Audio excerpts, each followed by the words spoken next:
buenas tardes y bienvenidos a todas las personas que nos acompañan el día de hoy en nuestra sesión número 25 de arbitraje al aula. El día de hoy tenemos un excelente conferencista que es el doctor Sergio Duarte Mantilla, miembro activo de nuestra lista oficial de árbitros en el centro de arbitraje.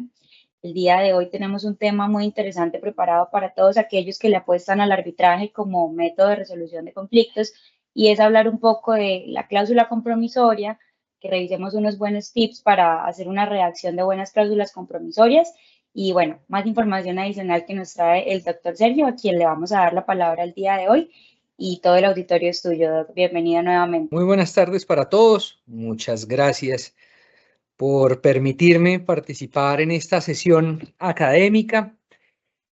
Y como muy bien lo decía nuestra abogada de arbitraje del centro, hoy la idea es hablar de las cláusulas patológicas, esas cláusulas que nos llevan a tener problemas al momento de iniciar el arbitraje, tanto a las partes como a los árbitros.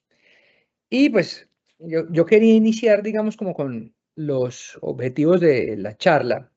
Era un poco como mirar digamos, comprender de forma general esas cláusulas compromisorias patológicas, ¿sí? Como ese impacto que pueden tener en el trámite arbitral.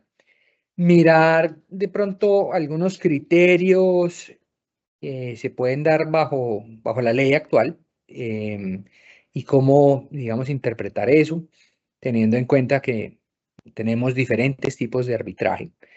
Y finalmente, nuestra abogada presente va a mostrarnos unos ejemplos de cláusulas que nos pueden servir mucho para tener como modelo, como referencia al momento de pactar estos asuntos.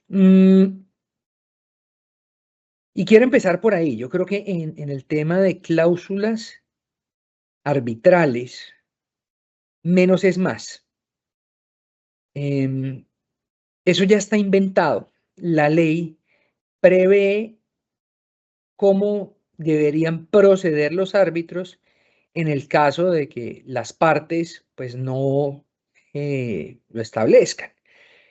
Y establecerlo es muy difícil porque pues tiene muchas particularidades. Y ya vamos a hablar de como cada uno de esos temas. ¿Quiénes son los árbitros? ¿Sí? Eso pues es parte de- de la redacción que uno debe tener presente. ¿Cuál es el centro? ¿Cuál es la sede arbitral?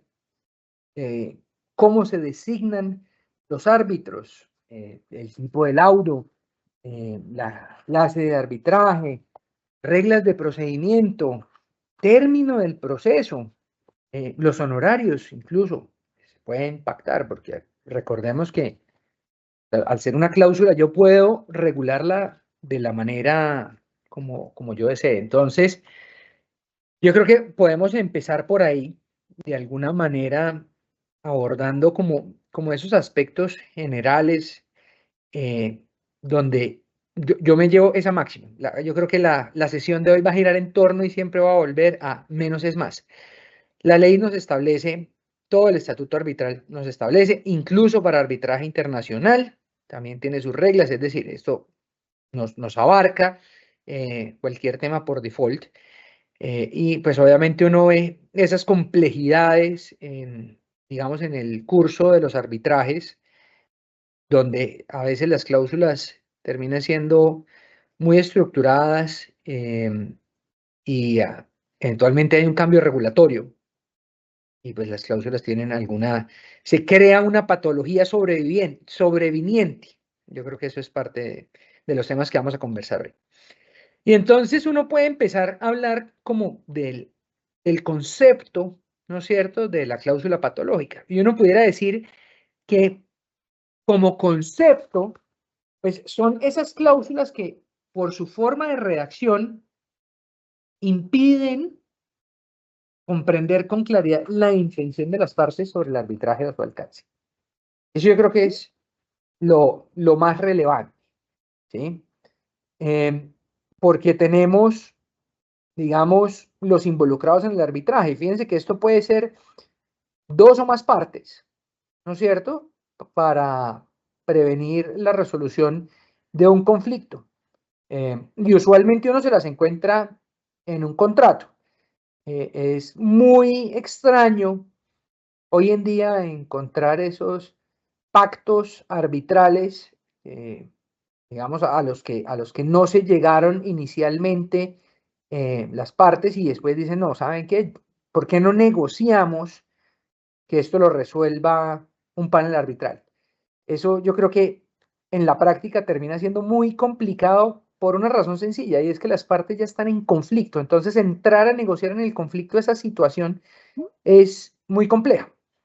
Se puede dar, ¿no es cierto?, pero pues termina siendo muy complejo. Y pues entonces aquí uno tiene como dos situaciones, y es lo primero es a quiénes cobija, ¿no es cierto?, esa cláusula arbitral. Y fíjense que en muchos lados se ha debatido el alcance frente a los terceros, por ejemplo. Si yo tengo vinculación hacia un tercero, no, particularmente en el ámbito de las sociedades, ¿sí? Recientemente hubo un pronunciamiento en el cual se ponía en tela de duda el alcance de la cláusula compromisoria a los usufructuarios, si no estaban contemplados dentro de la cláusula arbitral. Entonces, ahí empieza uno, digamos, a mirar quiénes son las partes dentro de ese alcance, que es muy relevante para definir y para construir una cláusula. ¿A quiénes va a cobijar y cómo se van a adherir esas partes a esa cláusula o a ese método de resolución que tenemos, digamos, previsto en la Constitución? Esto, digamos, viene desde un rango constitucional que es fabuloso. Y también el tema del alcance yo creo que es muy importante. Entonces aquí uno tiene las controversias, ¿sí?, que surjan durante la ejecución. Entonces aquí le toca a uno entender la vida del negocio jurídico.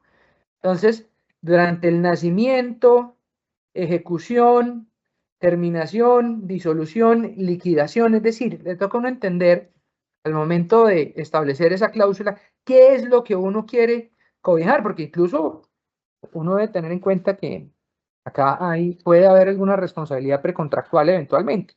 Pactar una responsabilidad precontractual es, digamos, en una cláusula arbitral va a ser complicado de alguna manera, pero se pudiera hacer. Ahora, lo usual es que pues uno tenga es la construcción de ese negocio jurídico y su ejecución y su cierre, cualquiera forma que exista.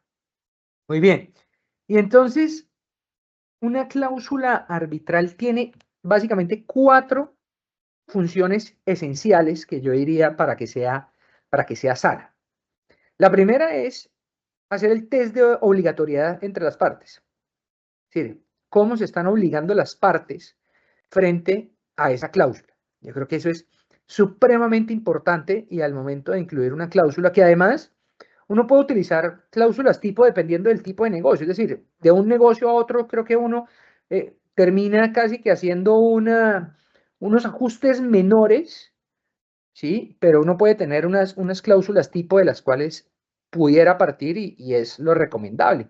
Y entonces, obviamente, la cláusula de un contrato de compraventa no necesariamente es la misma a un contrato arbitral o a un contrato estatal, donde pues, hay diferentes alcances y hay diferentes fuentes legales que le aplican a cada uno de ellos. Entonces, dependiendo del tipo general del negocio, insisto, uno debe tener ese test como de obligatoriedad entre las partes y cómo las partes se van a obligar a efectos de darle competencia y de habilitar al tribunal para resolver esa controversia. Lo segundo es el tema de la exclusión de la jurisdicción, y es, bueno, queremos ser claros en este asunto, ¿sí? ¿Cómo debo dejar específicamente, ¿no es cierto?, que esta cláusula excluye la jurisdicción ordinaria, ¿sí?, o de la jurisdicción, digamos, que uno llamara lo laboral, lo civil, etcétera, ¿sí? Uno cómo lo pudiera hacer dependiendo de y con las limitaciones del arbitraje, ¿no es cierto? Ahí, por ejemplo, uno quisiera tener arbitraje en derecho de familia para varios temas, pero lamentablemente todavía no llegamos allá y en mi criterio pues, es lamentable, claro, hay, digamos, todo un debate alrededor de eso que no pretendo entrar en este momento, pero qué bueno sería que uno pudiera establecer una cuestión arbitral a través de familia, incluso en temas de derecho económico, de liquidación de sociedades conyugales, por ejemplo, o de liquidación de sociedades patrimoniales donde las partes pactaran un compromiso para someter sus diferencias, si bien no el divorcio, las consecuencias económicas del régimen económico entre ellas pudiera ser muy valioso, situación que pues hoy no se puede. Obviamente hay que tener entonces en cuenta lo que se puede excluir de la jurisdicción ordinaria y lo que definitivamente no se puede excluir a efectos de no generarles pues, una expectativa a las partes. Creo que eso es un segundo ítem que vale la pena tener muy presente. El tercero es como ese otorgamiento de ese poder, de alguna manera, esa habilitación, si uno lo pudiera llamar así, a los árbitros para que sean ellos los que tomen la decisión. Y entonces, tener claridad que acá, pues hay unos árbitros, y ahorita vamos a hablar un poco de esos aspectos críticos, ¿sí? Que no necesariamente son jueces, pero que hacen las veces de jueces. Y entonces, pues uno tiene que mirar esa estructura arbitral, cómo funciona. Y entonces, a efectos de, bueno, yo quiero un panel conformado por 5 árbitros. ¿Ok? Listo. ¿Y para qué? ¿Sí? O quiero un panel de 9 árbitros. Bueno, ¿sí? Como si fuera una corte. ¿Será que lo amerita? O quiero, no, simplemente que sea un solo árbitro. Y el esquema de nombramiento que ya vamos a mirar un poco a medida que vamos avanzando en la conversación. Y por supuesto, el procedimiento viable para emitir el laudo. Creo que establecer eso pues, es muy preciso. Eso ya está inventado. La ley, pues tenemos un código que prevé las normas en general, tenemos remisiones y pues yo creo que los temas procedimentales son muy estudiados en nuestro país. Hay especializaciones, maestrías en derecho procesal y pues obviamente hay, digamos, mucha jurisprudencia alrededor de ese tema también. Y sentarse, digamos, a decantar unas normas específicas para el arbitraje, a veces puede ser riesgoso. No quiero decir que no se haga, pero a veces puede ser riesgoso, pues, intentar reinventar la rueda y que funcione en el momento en el que se requiera que funcione. Entonces, yo creo que esos 4 elementos deben ir juntos, como esos elementos esenciales deben ir juntos, porque si falla alguno de ellos, pues la cláusula termina siendo patológica, es decir, termina generando problemas para las partes, seguramente va a hacer que el trámite se vuelva mucho más lento porque van a existir sendos recursos que las partes intentan eh, promover, incluso como nos ha tocado en algunos casos, se promueven algún tipo de acciones constitucionales alrededor de estos temas. Esto termina yendo casi que a Corte Suprema de Justicia y sabemos, pues digamos que eso genera una serie de situaciones complejas, ¿sí? Se ha llegado hasta allá, es decir, nombramiento que hace un juez civil de circuito, entonces que se revisan, se tutela por el tribunal y que la segunda instancia termina siendo la Corte Suprema de Justicia. Entonces terminamos, digamos, dilatando un proceso que en principio debería ser muy expedito y que puede llegar en unos casos nefastos a tardar 1, 2 años en ya finalizar, digamos, en una instalación del panel arbitral, nomás como por temas que no se previeron. Y, me acuerdo de una cláusula en algún momento y por aquí creo que veo a varios tal vez que de pronto conocieron de ese tema, donde se referenciaba una ley antigua en unos estatutos de una compañía. Y entonces existe un trámite arbitral bajo esa ley. Y ahí, pues obviamente, el legislador va cambiando y al momento de definir una norma puntual, pues se me va generando una patología sobreviniente, que es como, digamos, yo la llamo así, la patología que en el momento de iniciarse, de pactarse, pues no existía, pero después hubo un cambio legislativo y terminamos con una cláusula patológica sin querer, o sea, la cláusula al principio funciona muy bien, pero ya después generamos un problema ahí. Entonces, yo creo que el pensamiento tiene que ser insisto, simplificar esa redacción de esas cláusulas y ahorita miramos como esos aspectos críticos que vale la pena tener ahí. Y pues, ¿qué pasa con una cláusula patológica? Pues aquí hay un criterio, digamos, que se ha aplicado de alguna manera en los negocios jurídicos, que es el criterio de conservación. Es decir, digamos, esto lo ha recogido la doctrina colombiana y lo ha validado la jurisprudencia, digamos, de alguna manera, y dicen, no, mire, los árbitros están habilitados y se puede anular parcialmente una cláusula. El vicio puede afectar solo una parte, pero no necesariamente se afecta toda la cláusula. Es un, como llaman en el derecho anglosajón, un remedy, una solución que se ha encontrado a efectos de no tumbar todo el acuerdo al que las partes llegaron para someter su controversia. Sobre todo, fíjense en negocios de muy largo aliento. Tomen en cuenta ustedes, por ejemplo, un contrato de concesión, de unas vigencias de décadas, o el que a mí me parece más longevo, una fiduciaria, ¿sí? Un negocio fiduciario o una sociedad comercial, donde incluso en unas AS pues, puede tener una duración indefinida. Entonces, pues tenemos una cláusula que básicamente va a vivir por los siglos de los siglos y que si tenemos muchos socios, hacer una reforma, ¿no es cierto?, alrededor de esa cláusula va a ser casi que cercana a lo imposible. Entonces hay que tener como mucho cuidado con ese tipo de situaciones para dejarlo muy claro.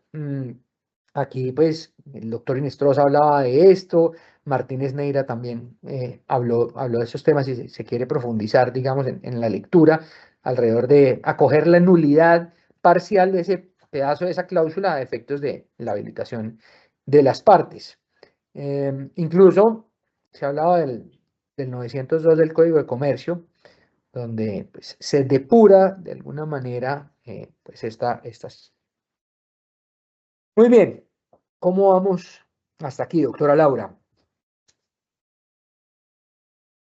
Vamos muy bien, doctor Sergio.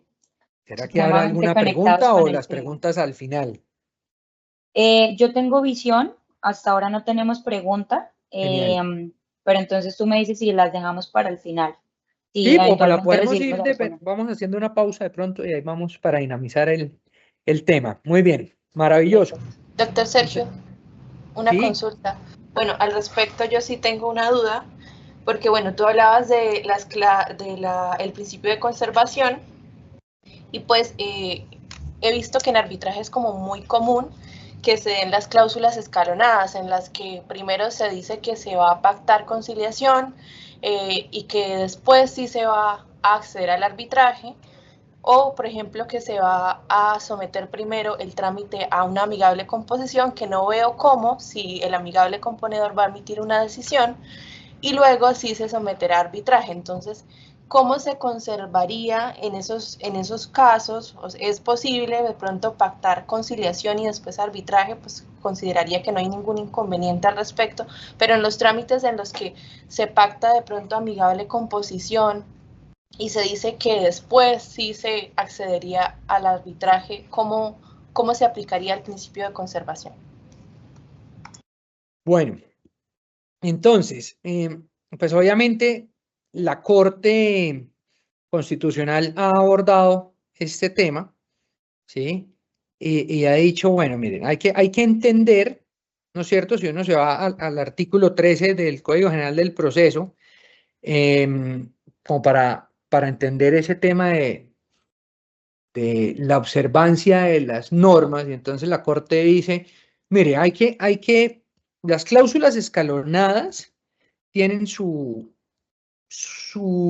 particularidades, si uno lo pudiera decir así, ¿sí? ¿Cuáles son esas particularidades? Bueno, primero, si tengo diferentes mecanismos, corro el riesgo, ¿no es cierto?, de que pues, los mecanismos sean contradictorios, ¿sí? Porque además lo que se promueve es el principio constitucional de acceso a la administración de justicia. Y entonces, ahí entra como ese primer conflicto, ¿sí? Hay que tener mucha claridad en la elaboración de esas cláusulas arbitrales, ¿sí? A esas cláusulas escalonadas de mecanismos de alternativos de solución de controversias, donde pues uno tiene multi-tier, ¿cómo es que es? ¿Cómo es que dice la corte? La corte que lo revisó, multi-tier clauses, que son las cláusulas escalonadas. Entonces, tenemos, por ejemplo, la C602 de 2019, que establecía, digamos, donde la Corte revisó la autonomía de la voluntad privada y decía, miren, la Corte hace un análisis y dijo, pues el alcance de esta obligatoriedad, digamos, se puede pactar y no se prohíbe, pero sí se limita su eficacia como mecanismo previo. Y, por supuesto, hay que revisar cómo esos mecanismos pueden complementarse alrededor de el acceso a la administración de justicia. Al final la Corte termina diciendo, mire, yo veo que sí se pueden tener ese tipo de cláusulas, ¿sí? Se pueden, digamos, para efectos de agotar esos requisitos de procedibilidad, pero pues hay que tener cuidado en el momento en que no se limite el acceso a la administración de justicia del usuario, ¿sí? Entonces, fíjense, no sé, un caso en la práctica donde yo tengo, o uno de cláusulas donde está conciliación, entonces se somete a conciliación. Y si las partes no se concilian, entonces se va a una amigable composición. Y si la amigable composición no se da, entonces se va a un arbitraje, ¿sí? Por ejemplo, yo puedo irme sin ir a conciliación de una vez a un arbitraje, ¿sí? Y entonces, porque, digamos, lo habilita la ley, yo puedo incluso solicitar unas medidas cautelares a efectos de garantizar los derechos, ¿sí? Y pues me permite eso. Y ahí entonces entra conflicto, bueno, ¿será que yo entro a la amigable composición o al arbitraje? Y entonces ahí hay que revisar, ¿sí? Si la parte primero solicita la amigable composición, le tocará al amigable componedor definir si tiene la competencia para atender esta situación o dice efectivamente no y la remito a un árbitro, ¿sí? Porque pues la cláusula escalonada por sí misma no se anula, pero pues obviamente puede ser ineficaz, como lo ha dicho la Corte en esa sentencia. Entonces, yo creo que vuelvo como al principio, y es entre más simple mejor. Es decir, yo buscaría escoger solo un mecanismo. Incluso a efectos de la conciliación no se tiene que pactar en un trámite porque ya es de ley. sí, la ley ya la exige en ciertos casos, incluso el Estatuto de Conciliación recientemente actualizado, pues lo prevé así. Y pues también me permite que si yo quiero ejercer mis derechos y se me habilita, puedo establecer una medida cautelar, e incluso ya la Corte recientemente, bajo la nueva perspectiva de este nuevo estatuto, ha dicho, pues es viable. Es decir, yo no necesariamente tengo que ir a conciliación si la parte pidió una medida cautelar legítima y está buscando proteger su interés, porque lo que se busca es garantizar el acceso a la justicia. Y yo creo que el principio es ese. Yo creo que el principio es constitucional. La habilitación de las partes y la voluntad y la autonomía de la voluntad privada le permiten a las partes pactar esos requisitos, pero eso puede carecer de efectos vinculantes, porque pues, desconoce los parámetros constitucionales, ¿sí? Y entonces yo puedo irme al mecanismo, digamos que yo básicamente he escogido para que se resuelva la situación. Obviamente, con lo que ya hemos dicho, pues con los problemas que eso le trae para el administrador de justicia, ¿sí? Porque pues, no va a saber y le va a tocar entrar a dirimir un conflicto entre los diferentes mecanismos que se plantearon. Y yo creo que eso complica mucho las cosas para efectos de tener una justicia efectiva y rápida. No sé, Carol, si tal vez le di muchas vueltas al asunto, pero pues, sí me parecía importante ir como a los principios constitucionales. Muchas gracias, doctor. Sí, no, entendí perfectamente. Muchas gracias. Muy bien. Súper. En conclusión, pues, si la cláusula está planteada así, pues no son de obligatoria observancia y pues la inobservancia no constituye un incumplimiento de ese negocio jurídico, ¿sí? Básicamente yo creo que esa es la conclusión desde ese punto de vista. Muy bien, y hablemos un poquito como de esos aspectos críticos al momento de interpretar por parte del operador o desde el mismo momento de la construcción de la cláusula. Yo iría con el primero y es el tema de los árbitros. Creo que es un tema súper interesante por una razón sencilla, y es que si uno acude a la justicia arbitral es porque uno quiere una especialidad y uno está pagando por tener esa especialidad. Entonces, sería bueno, ¿no es cierto? Y pues muchos reglamentos ya lo tienen, donde se establece, mire, el tipo de árbitro que conoce de estas situaciones son estas, la especialidad es esta, ¿sí? Y eventualmente, pues yo creo que hay que considerar si uno quiere limitar eso o que pues básicamente caiga en el sorteo, que eso es lo otro.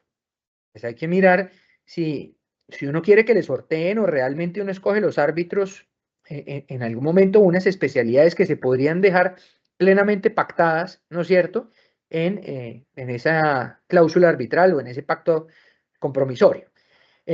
Y también mirar, yo miro el asunto desde el punto de vista económico. Cuando la parte está yendo a pagar, pues obviamente el empresario, que es el que termina utilizando esto, revisa su chequera y dice, pero ¿cuánto me va a costar? Y yo creo que la primera pregunta que le hacen al abogado litigante es, ¿y esto cuánto me cuesta? Y a la cámara le piden la liquidación, muéstreme cómo es la liquidación. Y entonces, ¿será que sí o será que no? Entonces tengo un contrato, no sé, de menor cuantía, ¿sí? Y resulta que, o de mínima cuantía, y resulta que tengo que nombrar un panel de 3 árbitros. Entonces, pues ahí el costo se me multiplicó por 3. Y yo creo que hay que tener mucho cuidado al momento de redactar las cláusulas, de decir siempre se conforma por 3 árbitros o más, ¿sí? Porque una vez vi una cláusula que querían 5 árbitros. Entonces, pues imagínense los honorarios, ¿no es cierto?, de esas personas, porque tengo todo un panel, sí, maravillosa la discusión, pero tal vez el costo económico de tener esa situación va a ser bastante oneroso. Yo creo que el tema del número de árbitros es un asunto muy relevante a tener en cuenta. Y además, dependiendo de cómo pacten ese nombramiento de esa árbitro, de esa designación, ¿sí?, que ya pasamos ahí, entonces, ¿cómo se hace esa designación? Pues terminamos con muchos problemas, porque entonces las partes no se ponen de acuerdo, entonces termina haciéndose un sorteo donde terminan siendo escogidos y eventualmente el sorteo no se puede realizar. Entonces se tiene que remitir, si la cláusula tiene algún problema, al juez, y entonces eso entra al reparto común de la justicia ordinaria y el juez entra y entonces se le presenta recurso al juez, y lo que les decíamos del tema de la tutela y demás, yo creo que eso termina siendo, digamos, algo bastante complicado y tortuoso para un trámite que debería ser muy corto, de algunos meses, termina siendo de años, cosa que en mi criterio no hace mucho sentido, pero esto viene desde la estructuración de la cláusula arbitral o ese pacto compromisorio que donde las partes habilitan a las personas. Yo creo que de ahí parte la magia de la justicia arbitral, no después, digamos. Además que yo creo que en la experiencia de los centros no hay mucho en los cuales la parte llega y dice, ¿saben qué? Cambiemos las reglas y pactemos estas reglas para este arbitraje, porque ya el nivel de conflicto está bastante elevado. Entonces, llegar a un acuerdo en esos temas es muy complejo. Y si la cláusula quedó mal desde el principio, va a ser muy complejo corregirla hacia adelante. Se puede, pero yo en mi ejercicio no he visto la primera vez que suceda eso. Y me imagino que es muy, muy raro que suceda. Y yo veo por acá mucha gente que tiene mucha experiencia en arbitraje. No vería, no sé si alguien tiene algún caso que nos cuente, omitiendo los nombres de donde haya sucedido eso. Entonces, el tema de la designación de árbitros me parece también muy importante. La sede donde vamos a llevar el arbitraje es supremamente importante. Definir la sede nos habilita ya directamente unas normas particulares. Entonces, digamos, si establecemos que la sede es la Cámara de Comercio de Bucaramanga, pues entonces ya debería ser. ¿Cómo debería ser? El centro de arbitraje en la Cámara de Comercio de Bucaramanga debería ser más específico, ¿sí? Debería ser la sede puntual con nombre y apellido, ¿sí? Hemos visto cláusulas muy complejas donde eventualmente se dice, no, la sede va a ser en Bucaramanga o la sede va a ser en Valledupar. Pues eso no es como una sede como tal, es un domicilio. Y entonces, eventualmente hay varios centros de arbitraje y esa cláusula termina siendo patológica, porque no se designó una sede, no hay unas reglas claras a efectos de establecer esa competencia, digamos, territorial para darle trámite. Y por supuesto, fíjense una cosa, y aquí pues sí voy a hacer la cuña a nuestra Cámara de Comercio de Bucaramanga, que es donde estamos sentados, y es que pues aquí hay personas muy capacitadas y muy profesionales en la sede, y hay una infraestructura tecnológica que incluso nos permite hacer este tipo de charlas para decir, el trámite puede ser muy bien manejado, los expedientes son digitales, hay salas habilitadas para tener esto, hay, digamos, una tecnología asociada, pero también hay una sede física si se requiere. Es decir, hay muchas facilidades para poder hacerlo acá, y pues, vamos a tomarlo como una cuña comercial acá en favor de la Cámara de Comercio, pero en general las cámaras de comercio son muy juiciosas con esto, ¿sí? Tanto las internacionales como las locales. Entonces, pues uno tiene que de alguna manera revisar cómo es la sede en la que yo voy a arbitrar para tener de alguna manera esas reglas. Y fíjense que en arbitrajes internacionales, por ejemplo, hay sedes muy, muy relevantes. Está ICC, ¿sí? Entonces, y ahorita, pues al final les mostramos un ejemplo de cláusula de ICC. Está, por ejemplo, la Cámara de Comercio de Singapur, que sirve mucho, por ejemplo, cuando uno hace negocios con chinos, pues les gusta mucho ese tema. O Hong Kong, o Nueva York, o París. Digamos que son sedes. Londres también para muchos temas, digamos, societarios, se utiliza mucho la jurisdicción en Londres, ¿no es cierto? Y entonces, pues uno tiene que mirar a ver dentro de esas sedes que escoge uno, ¿sí?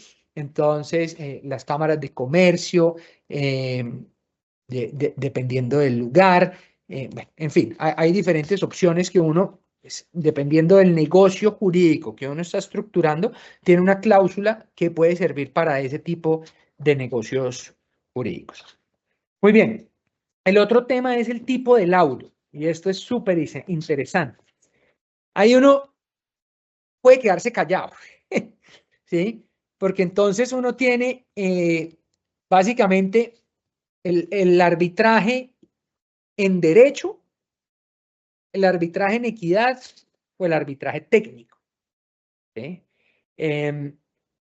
Pero pues el arbitraje en derecho de alguna manera ya está muy regulado y la gente tiene claras los temas. Ya si me voy a meter en un tema de arbitraje técnico, yo creo que sí me toca sentarme a elaborar una cláusula técnica de cómo es que quiero que sean mis técnicos, qué es lo que yo quiero someter a controversia técnica para que esas personas tengan la habilitación para definir sobre esa situación eminentemente técnica. Entonces sí me parece muy importante que si uno se va a meter en un arbitraje en equidad, el árbitro no va a tener en cuenta el derecho, ¿sí? Y eso es lo bonito, y aquí me salgo un poquito del arbitraje. En la amigable composición uno se puede salir del derecho y uno mira cuál es la realidad del negocio y uno termina buscando la viabilidad del negocio para efectos de equidad, que es lo que mejor le funcionaría a las partes que lo han delegado a uno para ayudarle a solucionar esos problemas. La gente no utiliza mucho la amigable composición y yo creo que es un mecanismo, y voy a echarle flores a ese mecanismo, porque afortunadamente me ha tocado y permite resolver unos temas muy interesantes en equidad, donde se miran, claro, hay unos temas de principio general del derecho, de principio de contradicción, pero es maravilloso. Ahora, si me meto en un arbitraje en equidad, pues también tengo que tener las reglas muy claras y cómo va a ser ese procedimiento en equidad, ¿sí? ¿Cómo va a ser la valoración probatoria en equidad? ¿Sí? O es simplemente sometemos y el árbitro es absolutamente libre, ¿sí? De desechar unas pruebas y de tener otras porque está fallando en equidad. Entonces tenemos que regular mucho. Yo creo que si uno arbitra en derecho es mucho más sencillo, la cláusula es mucho más fácil. Ya si uno plantea una cláusula en equidad, yo creo que sí le toca a uno sentarse a escribir con mucho más detalle cuáles son esas situaciones que uno quiere tener presentes, o incluso el tema técnico también lo tiene uno que regular con mucho detalle, pues para además no tener una frustración, porque eventualmente termina uno frustrado con algo que uno no quería, y eso sí vale la pena como estudiar. Obviamente, la clase de arbitraje, ¿sí? Entonces, tenemos que mirar si esto es un arbitraje ad hoc, si es un arbitraje institucional, si es un arbitraje legal, ¿sí? Y entonces, pues uno, si se mete en un arbitraje institucional, y la cláusula dice muy bonita, pues entonces yo voy a arbitrar en la sede, que es el Centro de Arbitraje de la Cámara de Comercio de Bucaramanga, y me someto a las reglas de esa sede, pues ya voy a tener un arbitraje institucional y me toca leerme el reglamento para saber cómo es que está funcionando, porque seguramente a pesar de que los reglamentos aquí de las cámaras de comercio principales son muy similares, pues hay unas diferencias. Y entonces hay que tener muy presente eso a efectos de saber cuáles van a ser mis reglas, porque eso es un mini código general, un código generalito del procesito arbitral. Entonces hay que tener muchas claridades en ese tema. Por ejemplo, lo bonito de los arbitrajes, yo puedo radicar memoriales las 24 horas del día. Entonces, pues eso en la justicia ordinaria no es viable, ¿sí? Ahora, se puede pactar en contrario, en fin, aquí la habilitación de las partes es lo que manda. Por supuesto, el término del proceso. Y entonces acá tenemos, pues obviamente unos meses, ¿sí? Y pues legalmente el artículo 10 de nuestro estatuto arbitral establece que la duración es de 6 meses desde la primera audiencia de trámite, ¿sí? Pero pues uno pudiera pactar un término diferente y pues obviamente hacerlo más corto o definir, no sé, que la etapa probatoria es más corta o que incluso el nombramiento de los árbitros tiene que ser diferente y tiene que resolverse en, no sé, un mes, cosa que pues es bastante compleja, pero pudiera llegar a darse. En fin, uno puede pactar en esto todo lo que uno quiera, pero estas son situaciones que terminan dejando algún tipo de patología en la construcción de la cláusula. Y finalmente, los honorarios de los árbitros. Pues este tema también está regulado en la ley, ¿no es cierto? Entonces, pues obviamente aquí hay unas tarifas, dependiendo, digamos, de las partes cómo estimen el litigio y después los árbitros que puedan ver o el árbitro que pueda ver. hay que tener en la consideración económica, ¿sí? Yo puedo fijar unos honorarios diferentes, es viable, la ley no lo prohíbe, es un tema de autonomía de la voluntad, ¿sí? Pero pues obviamente hay que revisar eso también porque dependiendo del tamaño del litigio, pues el árbitro puede eventualmente considerar algún tipo de situación o está atado a esa situación. Yo no he visto muchas veces que se fije ese tema de honorarios, sino simplemente se remite a lo de ley. Entonces, pues es un tema que eventualmente se pudiera considerar, pero así como uno dice en la teoría de contratos, uno tiene el principio de que ningún contrato es perfecto, pues acá en arbitraje cualquier cláusula puede ser patológica. Entonces, yo creo que hay que tener mucha consideración alrededor de estos elementos que yo se los quiero, digamos, listar para tenerlos claros, el tema del nombramiento de árbitros, el tema de la designación, perdón, del número de árbitros, el tema de la sede, el tema del tipo de laudo, el tema de la clase de arbitraje, el tema del procedimiento, del término del proceso y los honorarios. Yo creo que ese tema pues es importante. Y uno puede acá pues tener varias tipologías de cláusulas patológicas, ¿sí? Entonces uno puede mirar el tema de las cláusulas, por ejemplo, las no vinculantes, ¿sí? Entonces, las partes, y aquí el tema es el famoso facultativo, por ejemplo, podrán, no deberán, ¿sí? O están forzados a, sino podrán. Es un tema facultativo. Es decir, esto me deja que a una interpretación de que, pues así como puedo, pues tampoco se me obligaba, ¿no es cierto?, a tener esa vinculación arbitral. Y entonces ahí empieza el panel a tener que hacer pues unos análisis mucho más aterrizados para decir, oiga, sí, no, efectivamente, esto va por este lado, esto tiene que analizarse desde este punto de vista, ¿sí? Y eso puede llegar incluso a tener un riesgo jurídico que es la inexistencia del pacto arbitral. Porque pues aquí las partes no establecieron un verbo, ¿sí? Que los obligara a ser o como en lenguaje, como en español, el verbo potestativo. Yo tengo la potestad de. También, por ejemplo, las cláusulas restringidas limitan el objeto. Solo esta cláusula, las partes someterán a arbitraje la ejecución del contrato, pero no la terminación, por ejemplo. Entonces, si es algún problema de ejecución, lo pueden someter a arbitraje, pero si es de terminación o liquidación, se queda por fuera. Entonces, y hay veces que se suman los dos. Entonces hay ejecución y hay terminación y es una complicación para el tribunal, ¿no es cierto? Con, pues digamos, esa cláusula patológica. Lo que hablábamos, que Carol nos preguntaba, el tema de las escalonadas, ¿sí? O multinivel, que imponen de alguna manera una negociación previa o imponen la conciliación, pues ya lo vimos y hoy en día pues no son obligatorias, ¿sí? Yo puedo prescindir de ellas, que yo puedo utilizar los mecanismos, claro. Es que, por ejemplo, yo incluso puedo utilizar la conciliación durante un litigio. Nada me prohíbe que yo pueda utilizar la conciliación mientras estoy peleándome en el otro lado.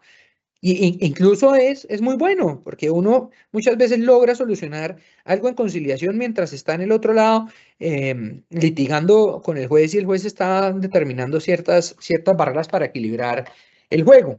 Y lo bonito de la conciliación en ese caso es que puede ayudar a mantener algunas pruebas, digamos, por fuera del litigio, donde las partes pues todavía no se sienten confiadas o ya pues, se pasó la etapa probatoria y entonces quieren revelar unas nuevas cartas, etcétera, pues eso permite, ¿no es cierto?, que se dé y termina siendo muy hábil. Incluso dentro del mismo trámite arbitral se puede dar la conciliación y uno como árbitro entra y dice, bueno, venga, miramos a ver si logramos conciliar este asunto, siempre y cuando se pueda, ¿no? Porque hay asuntos eventualmente que pues, no son necesariamente conciliables, por ejemplo, una ineficacia, una inexistencia, las sanciones al negocio jurídico que terminan siendo no conciliables, pues obviamente generan limitaciones.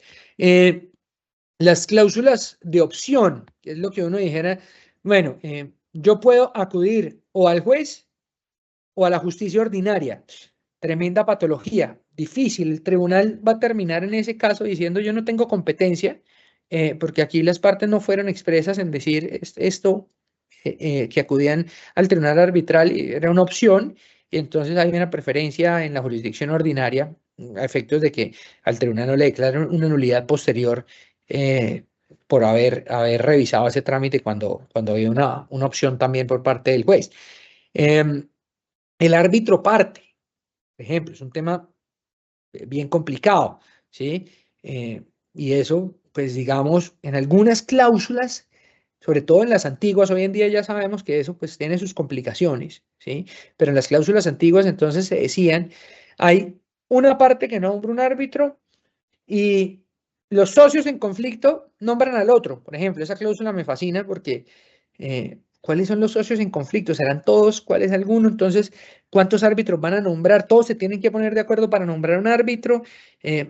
Lo mismo, terminamos eventualmente donde un juez que termina resolviendo la controversia o eventualmente el mismo tribunal define, no, venga, yo no tengo competencia para estos efectos. O una que se utiliza, digamos, en negocios complejos, pero que hay que tener mucho cuidado uno cómo la maneja, que son las cláusulas por referencia.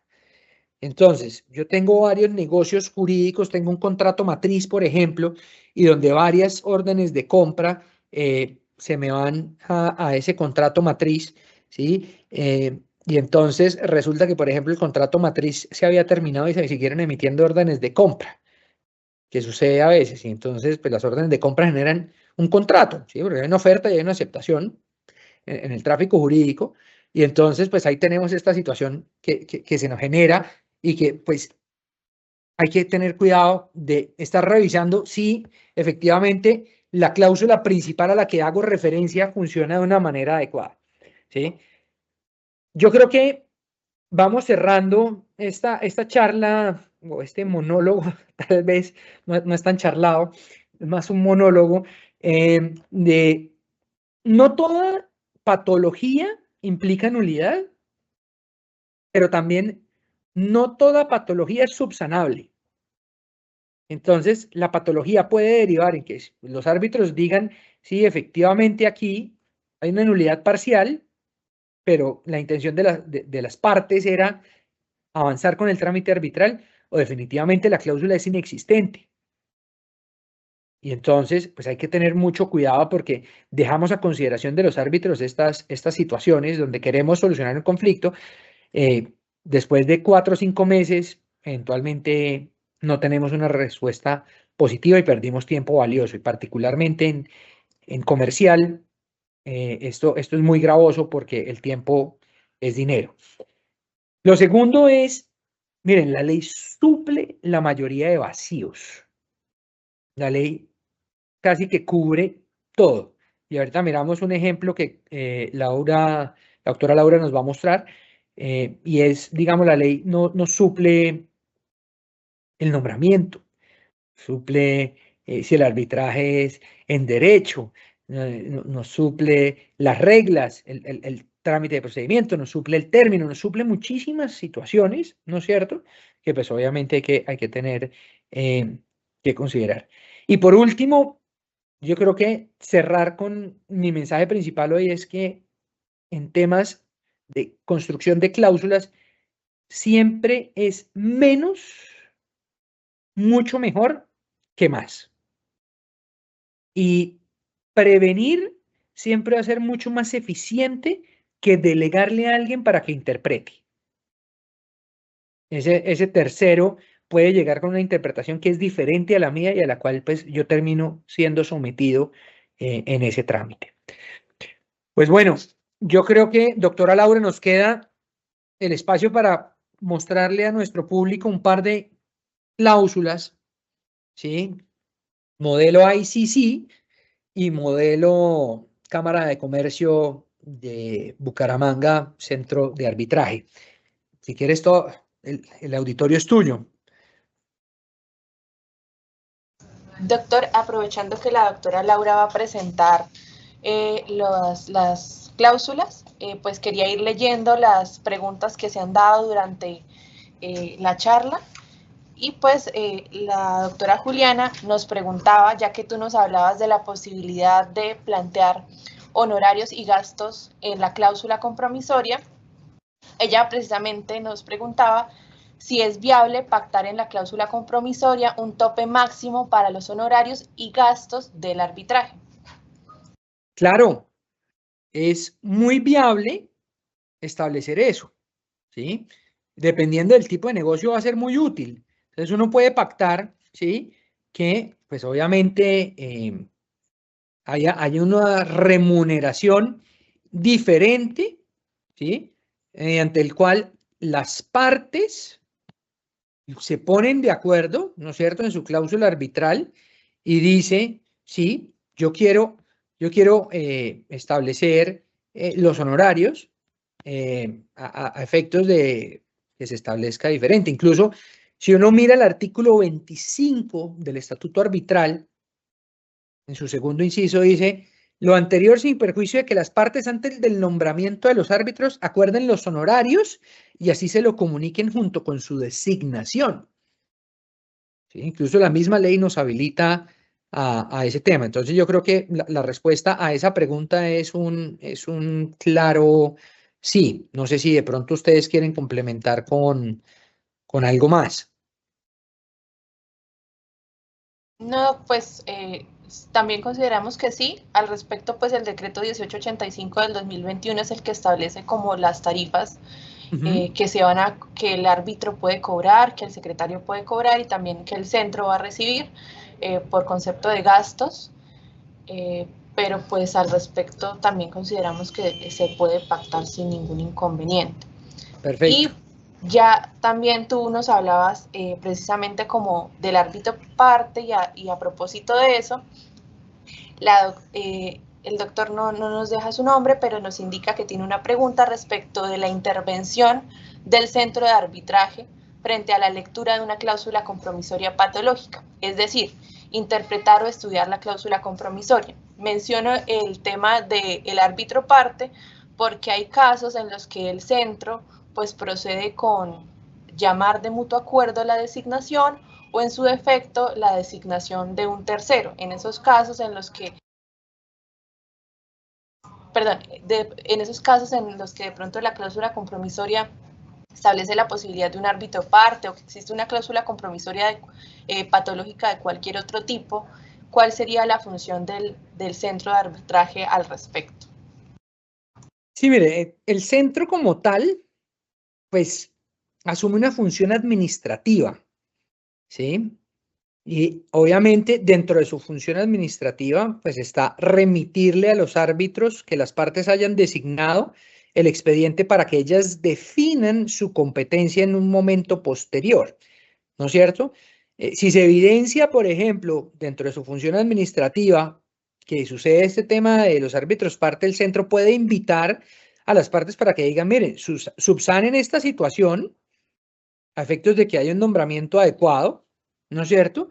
Y pues entra a dirimirse esa situación por medio de un acuerdo, que es dentro de la autonomía de la libertad. No obstante, el centro no reemplaza al tribunal arbitral en su función jurisdiccional, ¿sí? Y si hay dudas sobre la cláusula, es el tribunal arbitral, si se llega a integrar, ¿no es cierto?, o eventualmente el juez ordinario quien debe resolver sobre las respectivas competencias y nombramientos, ¿sí?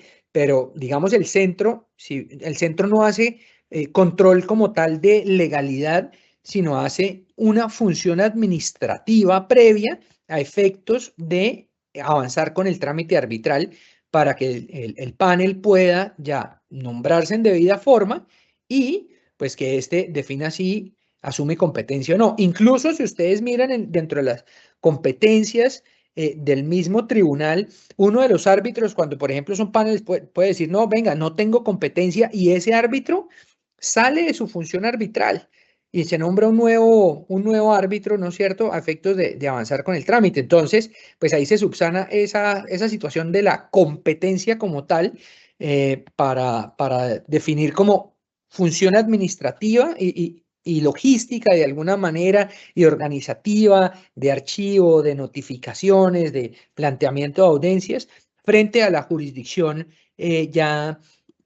jurisdiccional como tal. Perfecto. Bueno, pues antes de dar lectura, darle las gracias al doctor Sergio por esta hora tan interesante que compartió con nosotros. Y ya como para terminar este ejercicio, sí queremos dejarles dentro de las conclusiones estos dos modelos que son modelos reconocidos y estudiados para que los puedan estudiar, los puedan tener a la mano y también que en un futuro los puedan implementar en sus contratos. Entonces, en primera medida, tenemos la cláusula estándar de arbitraje de la Cámara de Comercio Internacional. Todas las disputas que surjan de o en conexión con el presente contrato se resolverán definitivamente de conformidad con las reglas de arbitraje de la Cámara de Comercio Internacional por uno o más árbitros designados de conformidad con dichas reglas. Pues yo quisiera hacer una pausa ahí, ¿sí? Porque fíjense en la simpleza de la redacción de esa cláusula, ¿sí? Dice, ¿cuál es el alcance? Todas las disputas, todo lo que surja de o en conexión con, es decir, intento darle un alcance amplio, ¿no es cierto? ¿A qué? A ese contrato. Ahí se estableció el negocio jurídico. ¿Cómo se van a resolver? Con una sede y las reglas de esa sede. Y esas reglas me dicen si es uno o más árbitros. Yo no tengo que establecer cuántos árbitros van a ser ahí. Las mismas reglas me lo van a establecer. Y fíjense que esa cláusula me parece maravillosa, y esto ha sido, yo creo que, muy estudiado por muchos abogados que se dedican a arbitraje en muchos lugares del mundo, porque yo creo que ICC es pues, casi que el principal centro de arbitraje en el mundo, donde se llevan además disputas de inversiones entre países e inversionistas, etcétera. Y pues esto lo que le permite es las reglas, por ejemplo, actualizarse también de tanto en tanto. Entonces, es decir, mire, las reglas, y saca una nueva versión de las reglas, y esas son las reglas aplicables al arbitraje. Y ya al momento que las partes inician ese arbitraje, tienen conocimiento de las reglas, las han estudiado y saben a lo que van. Y esa cláusula no termina siendo patológica de ninguna manera, porque tiene una habilitación muy, muy clara, ¿no es cierto? Y tiene los efectos muy, muy claros, y las reglas son al final lo que terminan definiendo esta situación. Muy bien, quería hacer esa pequeña anotación, doctora Laura. Sí, doctor. Esta cláusula es el claro ejemplo de la tercera conclusión del día de hoy, es que menos es más. Está muy sintetizada, pero recoge perfectamente todos los elementos esenciales que buscamos en las cláusulas compromisorias. Y entonces ahora del otro lado tenemos el modelo de cláusula compromisoria que utilizamos en el Centro de Conciliación, Arbitraje y Amigable Composición de la Cámara de Comercio de Bucaramanga. Toda controversia o diferencia relativa a este contrato, a su celebración, ejecución, desarrollo, terminación, liquidación o al cumplimiento de cualquiera de las obligaciones señaladas en el mismo, se resolverán por un tribunal de arbitraje que funcionará en el Centro de Conciliación, Arbitraje y Amigable Composición de la Cámara de Comercio de Bucaramanga, y que se sujetará en todo a lo dispuesto en el reglamento de dicho centro y en lo no regulado por él a la Ley 1563 del 2012 y todas las disposiciones legales que le sean aplicables, la reglamenten, adicionen o modifiquen, y de acuerdo con las siguientes reglas. A. El tribunal estará integrado por 1 o 3 árbitros, según si es de menor o mayor cuantía respectivamente. B. Las partes nombrarán de mutuo acuerdo a los árbitros, y en caso de fracasar la designación por inasistencia de alguna de las partes al acto de nombramiento o por imposibilidad de acuerdo, las partes delegan al Centro de Conciliación, Arbitraje y Amigable Composición de la Cámara de Comercio de Bucaramanga la designación de los árbitros mediante sorteo de la lista de árbitros que lleve el mismo centro dentro de la especialidad del tema y bajo el procedimiento señalado en su reglamento. Y C. El tribunal decidirá en derecho.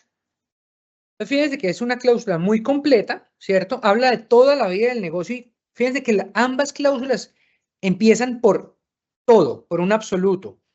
Todas las disputas o acá todas las controversias o diferencias, ¿sí? Abarcan todo. Y acá entonces, dependiendo del negocio, pues uno pudiera adaptarla, ¿no es cierto? Pero entonces está la celebración, que es el nacimiento del negocio jurídico, su ejecución, desarrollo, terminación, liquidación o cumplimiento, ¿sí? Y establece una sede muy específica y establece además que hay un reglamento y que lo que no se establezca en ese reglamento va a lo que establece la ley aplicable, ¿sí? Entonces, si se reemplaza eventualmente el estatuto arbitral, pues va a entrar la nueva ley. ¿Y cómo se integra el tribunal? Bueno, con lo que establezca, ¿no es cierto?, la ley, ¿sí? Y pues las partes que me parece el numeral B muy claro, el literal B, perdón, muy claro, en el que las partes pues lo nombran de mutuo acuerdo y en caso de fracasar lo delegan en este tercero para que dentro de las especialidades se designe al árbitro. ¿Dentro de qué? Dentro del mismo procedimiento que está establecido para tal fin. Y pues tenemos un arbitraje en derecho que, como hemos hablado, pues es lo que uno esperaría para alguna situación de forma genérica. Ya hablamos que si uno quiere algo en equidad, pues eventualmente sí le toca sentarse a construir esta cláusula, pero tiene que ser algo mucho más completo. Un arbitraje técnico también tendría que ser muchísimo más completo. Pues bueno, no, yo creo que hemos llegado hasta acá en el tiempo previsto, una hora completica de arbitraje al aula.